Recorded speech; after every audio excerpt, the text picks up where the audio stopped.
श्री भगवती किशोरी जानकी, जिन्होंने नारी के हर रूप में जगत को पवित्र करने वाले यश का विस्तार किया। पुत्री के रूप में रही तो बेटी का क्या कर्तव्य होना चाहिए वो जानकी माता ने आदर्श दिया। पत्नी के रूप में जब आई रघुवंश में, रघुकुल में, तो जानकी माता ने एक पत्नी का क्या आदर्श है, एक पत्नी का पति के प्रति क्या त्याग है, क्या उसका सद्भाव है, क्या उसका प्रेम है, वो श्री जानकी मैया ने दर्शन कराया। श्री जानकी जी बहू के रूप में है तो परिवार के प्रति क्या उनके उत्तरदायित्व है, इसका भी बड़ा सुंदर दर्शन कराया। देखो एक बात आपसे कहें, प्रथम दिवस से हम आपसे एक चीज कह रहे हैं कि परिवार में भी और समाज में भी नारी का स्थान बड़ा महत्वपूर्ण है। जिन घरों में बेटियां होती हैं उन घरों में, आज सुबह ही एक चर्चा आई थी हमारे पास, अरुण जी हमारे मध्य में बैठे हैं बिहार से, तो एक बड़ी बड़ी बात इन्होंने कही कि अगर संभव हो तो मेरी इस बात को आज कथा के माध्यम से आप कह देना। और ये सच्चाई भी है। हम कथाओं में सुनते हैं नारी के महत्व को, चाहे बेटी के रूप में हो, चाहे बहन के रूप में हो, चाहे माता के रूप में हो, चाहे पत्नी के रूप में हो। एक घर को घर बनाने के लिए स्त्री का महत्व बड़ा है महाराज। जिन घरों में बेटियां नहीं है वो बेटी के महत्व को नहीं जानते, लेकिन उन घरों में भी माँ तो है। जिस माँ ने जन्म दिया, जिस माँ ने संस्कार दिए, जिस माँ ने हमें जीवन में आगे बढ़ने के लिए काबिल बनाया,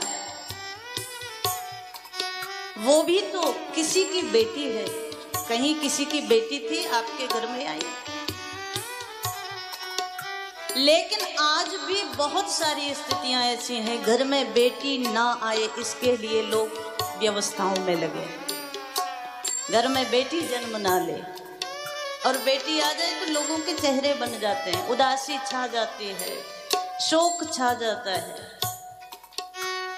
सबसे ज्यादा ऐसे लोग देखो, केवल अनपढ़ नहीं, गांव के नहीं, पढ़े लिखे लोग ज्यादा करते हैं, समझदार लोग ज्यादा कर रहे हैं आज के समय में।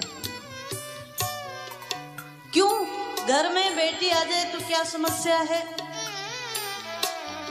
तो लोग कहते समस्या ये है जब ये बड़ी हो जाएगी, जब इसका विवाह करना पड़ेगा तो इसके लिए दहेज भी देना पड़ेगा, बड़ी बड़ी व्यवस्थाएं जोड़नी पड़ेंगी।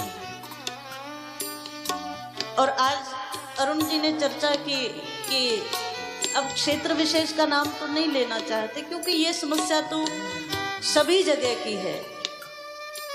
बेटी बड़ी हो जाए तो माता पिता को नींद आना बंद हो जाती है। इसके लिए अच्छा घर चाहिए, अच्छा वर चाहिए, अच्छा वर चाहिए, अच्छा घर चाहिए तो उसके लिए बड़ा धन चाहिए।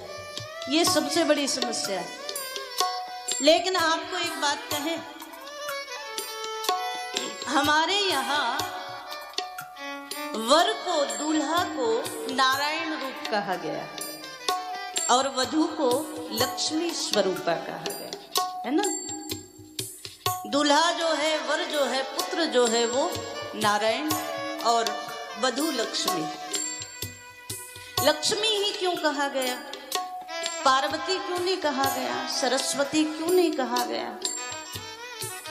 वैसे तो सबका अपना अपना महात्म्य है, लेकिन जब किसी बेटी को विवाह करने के बाद ससुराल में लाया जाता है तो उसको लक्ष्मी, गृह लक्ष्मी कहा जाता है और ये बड़ा महत्व का शब्द है।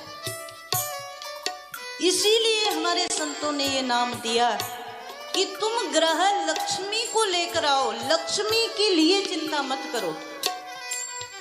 आज लोगों को ग्रह लक्ष्मी की उतनी चिंता नहीं है जितनी लक्ष्मी की चिंता है।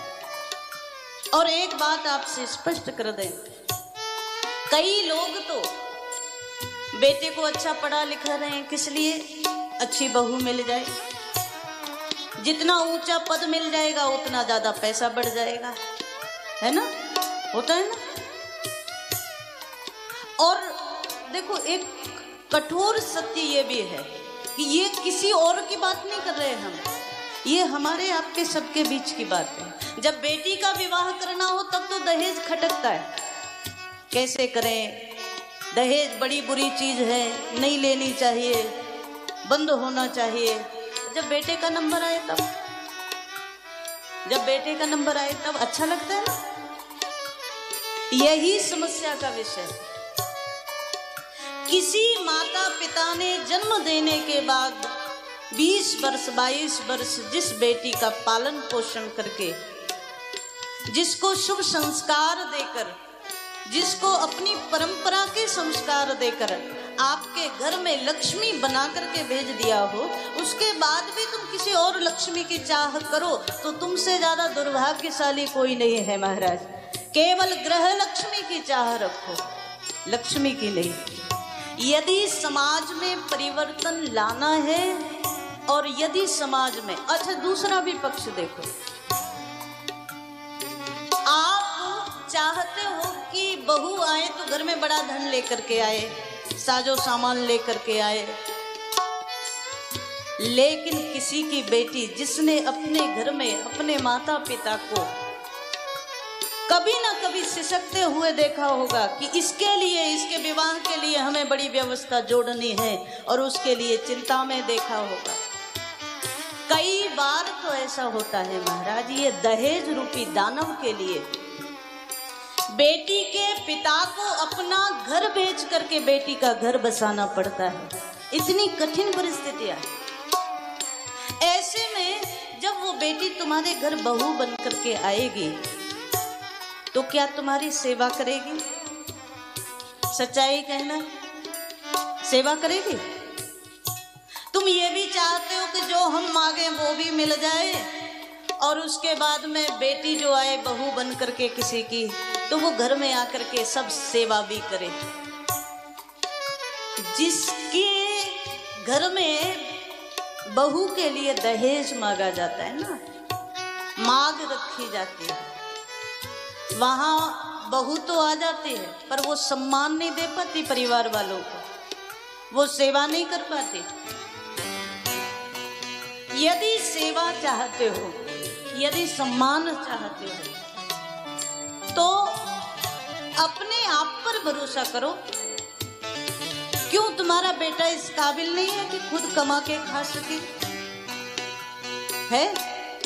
है तो फिर दूसरे से इच्छा क्यों करते हो कि वो लेकर आए? किसी माता पिता ने, और देखो जो माता पिता बेटी को विदा करता है वो अपनी सामर्थ्य से ज्यादा करता है, ये भी आपको पता है, वो अपनी सामर्थ्य से ज्यादा करता है। लेकिन सामने वाला जब अपनी इच्छाएं बढ़ाने लगे, अपनी मांगें बढ़ाने लगे, तो समझ लेना कि यहां संबंध ज्यादा दिनों तक नहीं रहेगा। जो बेटी का पिता दे उसे स्वीकार कर लो, उसमें बुराई नहीं। लेकिन तुम ये इच्छा रखते हो ये भी मिल जाए, ये भी मिल जाए, ये भी मिल जाए। क्यों मिल जाए? कहा हमने बच्चे को पढ़ाया लिखाया, तो उसने अपनी बिटिया को नहीं पढ़ाया।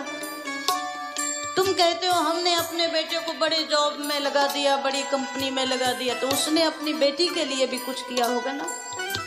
और इतना सब करके वो तुम्हें अपनी बेटी सौंप रहा है, उसके बाद भी तुम मांग रखो, तो उसका तो सीधा सा मतलब ये है कि तुम्हें अपने आप पर, अपने बेटे पर भी ये भरोसा नहीं है कि वो कमाकर उसको खिला सके।